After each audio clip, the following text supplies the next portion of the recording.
Yes, sir. We are back for another edition of Fast Break Bets presented by Betting Pros. You know me, know the voice, no guy. It's me, really Row, Villain Row. Terrell Furman Jr. here at your service.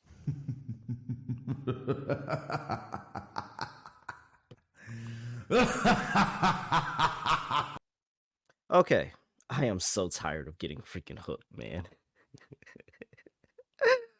Oh my gosh, bro. It's another time. Enrique. And I said it. I said 18 and a half points is a good play. I'm going to take the threes, though. Sure enough, she finished with 19 points and two threes. So the threes didn't cash. What dark cloud? What dark cloud do you have over me right now? This episode's going to tell me if it's really a dark cloud, though. But there's some type of dark cloud that's over me. I just need you to get away. All right. Stewie also didn't go over 23 and a half. She didn't need to. Wasn't many points scored. And you know what? I knew the Deja Vu game take the under. Crazy. All right. So, well, the first game went. I think that first game. No, I think the first game still went under. So that wouldn't have been handicapped. That would have been over. So, all right. So that doesn't go. We missed that 1 and 2 day because Tierra McGowan. I told you I had her figured out. If you played the rebounds over 6.5, you cashed that as well. Congrats. But she did go over her points prop of 9.5. She finished with, what was it, 14? Was it 14? Let me go back and look real quick. Where's this game at? I think she had 14. Yeah, it was 14. 14 and 8. So shout out to her for that. That was plus money. So that felt good, but immediately losing the next two. And Enrique, 2 for 9. Hmm. And I was right to stay away from Satu. Look at that. Satu with 10 points. I knew it. So I knew I should have went all in on the Satu under. Cause get it when they start pricing people into the 20-point range, like it's only a certain amount of players that can consistently keep their points prop in 20 plus. And I think Satu can get there one day, just not now. That's like a lot of consistency you need in the W. All right. That sucked. And look at this, Dallas covered. I knew they would cover. Congrats to everybody that bet Dallas, even though I didn't, and because you knew they were going to cover. So shout out to that. All right, this is going to be a different episode because I have 5 bets, you could say, that I want to give out. However, 3 of them you've already heard before. I'm going to do this. This is not the recommendation for everybody to do it, but I'm going to do it. And I'll let you know what I'm going to do after I talk to you about the Betting Pros app. Make sure you tap into that Betting Pros app and hey, sync your sports book in there. You can, and when I say sync your sports book, it takes all like the bets you place on your sports book, it'll transfer over to the app and you'll start getting the data and all of that. And so you can do all of that on the Betting Pros app. Download it for free on iOS or the Google Play Store, Android Store, whatever you Androids call your app store. Go get it there too. The Android App Store. Let's go with that. The Android App Store. I'm pretty sure it's Google. So Google Play App Store. And then whatever Androids call their app store, you can get it there too. Honestly, wherever you get your apps, go get the Betting Pros app. Easily track your bet performance, your by sport, by bet type, game picks, parlays, props, all of that. Personalized bet recommendations tailored to you. Like do all of that with the Betting Pros app. So make sure you go get that Betting Pros app and use that sportsbook sync. All right. So here's what I'm gonna do because it's been a rough couple of days. 1 and 5 in the last 2 episodes. That's actually horrible, and I don't want that to ever smudge my record, but it happened. The 3 plays, because 2 of these games on this slate are deja vu games. And for people that don't know me, I call a deja vu game is when you play that same team. So it's 2 teams playing each other, and then their very next game, they're playing the same teams. Maybe it's in the same location, maybe it's in they go home and home. But I call that a deja vu game because it happens in NBA a lot, happens in WNBA a lot. Get these different stretches where the same team play these two games together. Typically, those teams split those games. Typically, I have gone the course of saying maximizing my output. I'll bet the dog in the first one, and then I'll bet the favorite in the second one. The underdog sneaks the first game, and then the second game kind of goes that way. But you can see sometimes it flips. The Liberty and the Wings just had a deja vu game. The Liberty covered the first game, the Wings covered the second game. Prior to last game, I knew there was a deja vu set between Phoenix and the Dream. I did not pay attention to the set between the Aces and the Lynx. So it would have behooved me to play Minnesota +7 and on the money line, and I didn't. Didn't pay attention. That's my bad. So because of that, in that game, the Minnesota and the Aces game, we got hooked on the Fisa Collier under 33.5 points, rebounds, and assists. She hit a crazy three. I don't know if you guys remember seeing it if you watched the game, but it's like a crazy three at the end of the shot clock. That went down. She got an assist at the end of the shot clock, a rebound, and a three at the end of the shot clock one time. Like she had a really, really good game, and we got hooked. And then we also got hooked, of course, I talked about it, Jordan Canada and her assist play. And it was a very good play there. A lot of good defense played in that Mercury and Dream game. Couple of opportunities didn't fall, then they stole an assist from us. So the final play that we played in that game was Mercury first half. Mercury, very good first half team. Atlanta Dream, not a very good first half team. Reading off the updated numbers, the Mercury as road favorites, 4-2 ATS in the first half. The Atlanta Dream, 2-8.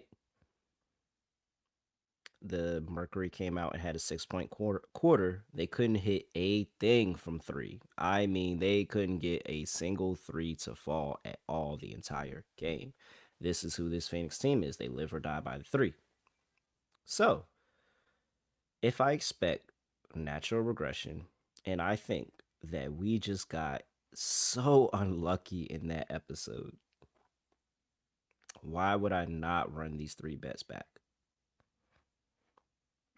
Phoenix is laying one in the first half. Jordan Cannon's assist is still at 6.5. And Afisa Collier's PRA is at 32.5. I kind of want to run them all back. I kind of feel like we're going to go 3-0, and I'm going to get my money back from those plays. I do really like the plays. There's nothing in my handicap that changes. Nafisa Collier still has had really rough games against the Minnesota Lynx. I think everything went right for her in that last game. Like everything. Everything went right. It really went right for the Minnesota Lynx as a team. As a team, they shot incredible. They shot 11 for 19 from three. That's like some 60% from three. They were well over 50% from the field. Like everything went right. And then in turn for Nafisa Collier, and we got hooked. So if everything goes right and we got hooked, what if everything doesn't go right? What if a couple of things go wrong? Does that mean I hit the bet now? I still like the handicap. Atlanta Dream. If anything, I think the Dream and Mercury game is going over. So if you've been looking at the over 163, if anything, I think that game is going over. I don't think Atlanta's going away anywhere. I think Atlanta's going to compete, but the Mercury just could not hit a thing. They couldn't hit a single shot, and it was a lot of times that Jordan Canada was well over into the range of getting into that double double, and it was just missed shots. Like the offense on both sides was really really rough. I think in a back to back game set, the adjustments come in by the coaches. They find better ways to score the ball, put together better sets, and the offense is more fluid. I really want to run Jordan Canada back. 6 points in that first quarter. They actually, what was the, let's go back to, I think the first and fourth quarters are really bad for the Phoenix Mercury in that game, but let me just go back and double check. So, yes, so the first quarter, it was 19-6 Dream. Second quarter, the Mercury won 20-15. They won the third quarter 22-14. That's when they brought the game in close, and then they absolutely just kind of fell apart in that fourth quarter. The Dream went on a 19-2 run and finishes 24-15. So it's there. It just happened in the second and third quarter. last time, but it's there. It's not like this team wasn't competing. They were competing. The game was close at the end of the third quarter. I think it was a tie game or something very close to it.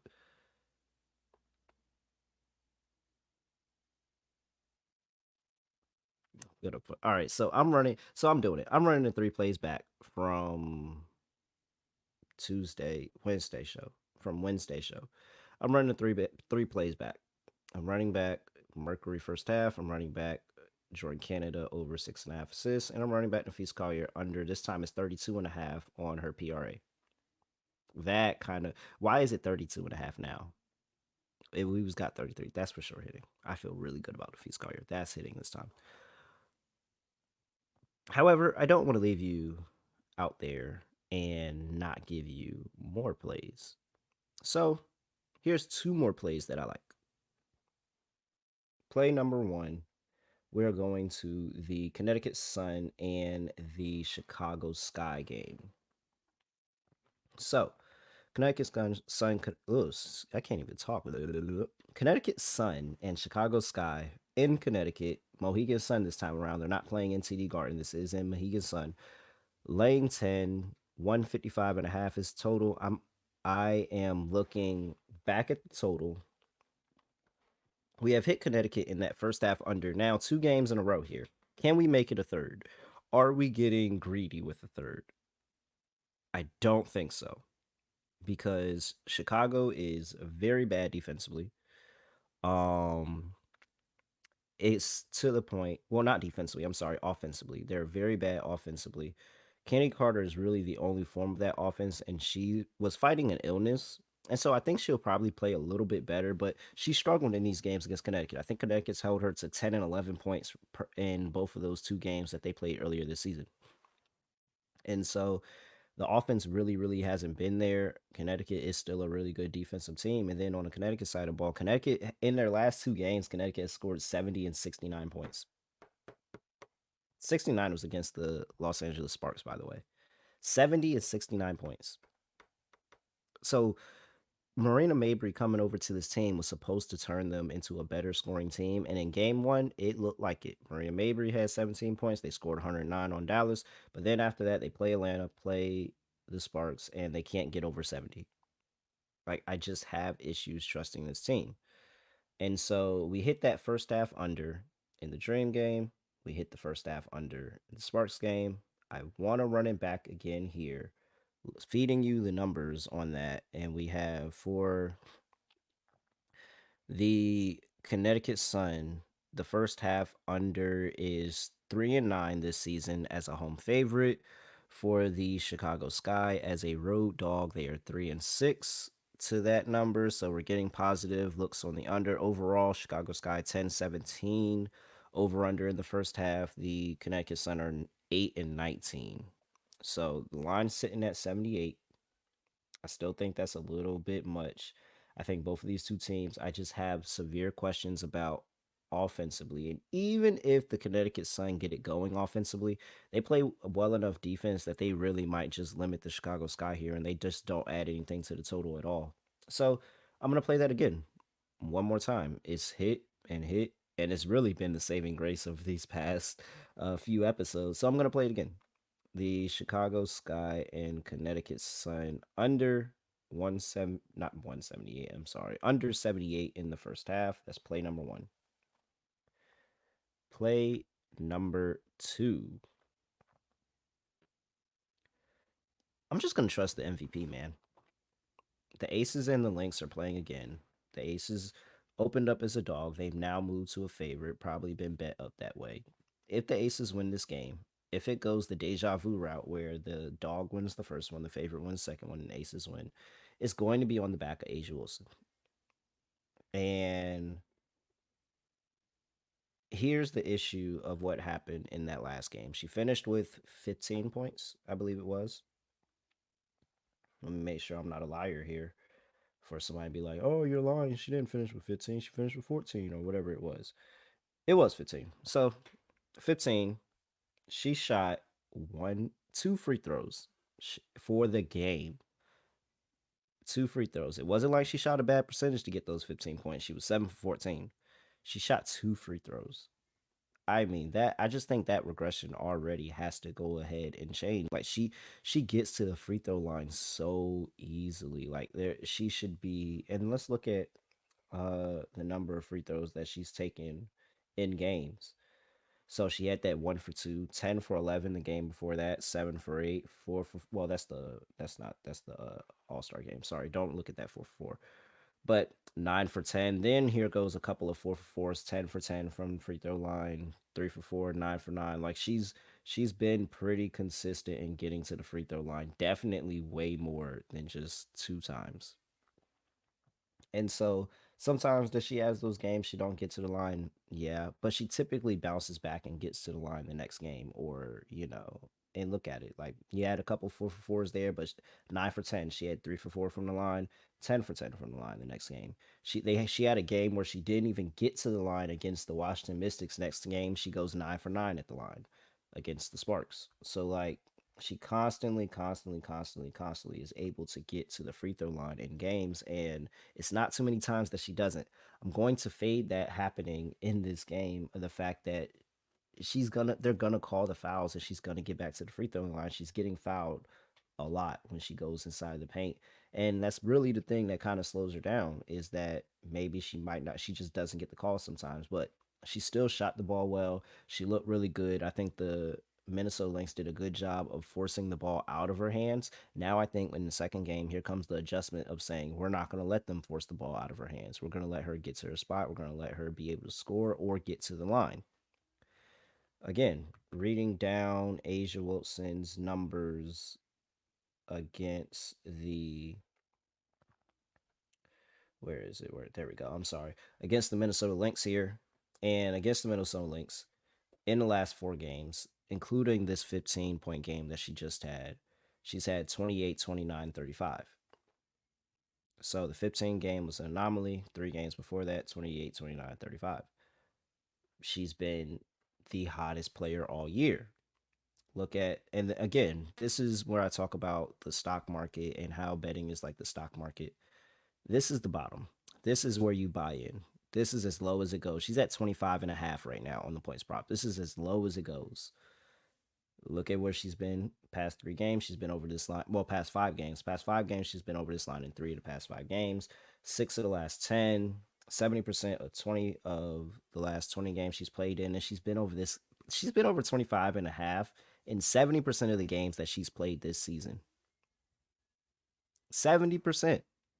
Doesn't matter. She's matchup proof, greatest player in the world. I think that their back is against the wall. They just lost to this team again at home. They're on the road, and they know how good this Lynx team is at home. They know how good this team is at home. I think they step up. They've beaten this team here in this building before this season. I think they will do it again.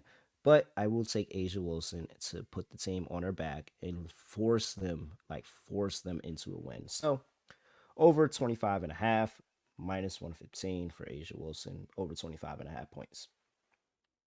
Those are the two plays.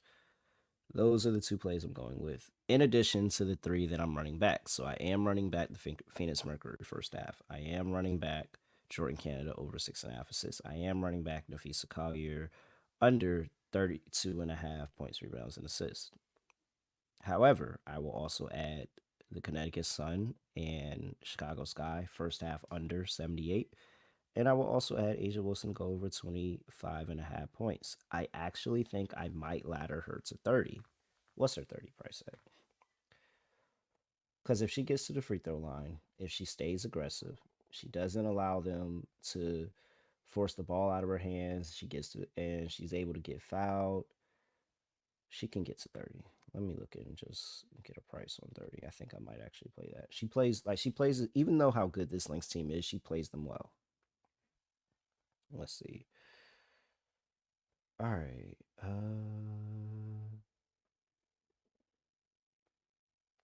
There it is. Okay, cool. 30 is plus 190. Almost 2 to 1. It's not bad. It's not bad. I might play it. Okay. I'm going to the Sparks and the Mystics game again. I can't get enough of the Mystics. They're fun. I do have play in that game. However, I did make it my best bet on the other show. And so, because I made it my best bet on the other show, I don't like to make it my best bet here. I did that with the Sparks. It didn't go well for us. So, I kind of told myself that I will not make my best bet on the WNBA Gambling Podcast. Go check that out. If you want a longer breakdown of all these games, I break down every single game there. So, WNBA Gambling Podcast, I did take the Mystics and Sparks under 161. I will not make that official play here because I don't want that bad juju on me. But just so you know, that was my lock on my other show, the Sparks and Mystics under 161. Now, you should also know on that show, since I've started this show, I have not hit a lock on that show. I am 0 and 4. Granted, starting the season, some 70%, there had to be a regression. Well, I'm 0 and 4 right now. So really, like I said, there's a dark cloud that's just kind of hanging over me. And uh wait, hold on, I have a dark cloud. Yeah, some crazy dark cloud that's over me right now. But I'm planning on using those three plays to shoot my if those three plays hit, then you know what? I'm gonna say that that just wash the week happened, and we're on to the next, and we're gonna be a lot better. All right, I think that's it. Kind of talked y'all head off for a little bit. This was actually a little bit longer of a show. Wow, sorry about that. Yeah, thank you for listening, and make sure you give us a follow on X/Twitter and on TikTok at BettingPros. Make sure you follow us on Instagram at BettingPros NFL, and make sure you follow this YouTube page as well. If you're on the YouTube page, just go ahead and give us a like, subscribe if you haven't already. Give us a comment or two or three or four or however many you want to do. And let's go ahead and get out of this hole that I've put myself in. So, I mean, hopefully you're not in the hole. Hopefully you saw the writing on the wall. You faded a couple of these picks. But if you did it and you've been riding with me, we'll be back up. We'll be back up soon. I feel it. I'm about to get, once I get into a rhythm and I feel really, really good about the picks again. And I do feel good about the picks, honestly. I feel good about everything I play. But once I see the ball go in, oh, I'm finna start firing off, and we're gonna cook. All right, I've been talking your head off enough. It's going on 22 minutes playing this pod right now, and yeah, that's it. I really have nothing else to say, nothing else. Do no other way of ending the podcast. Just gonna end it like this. We are out of here.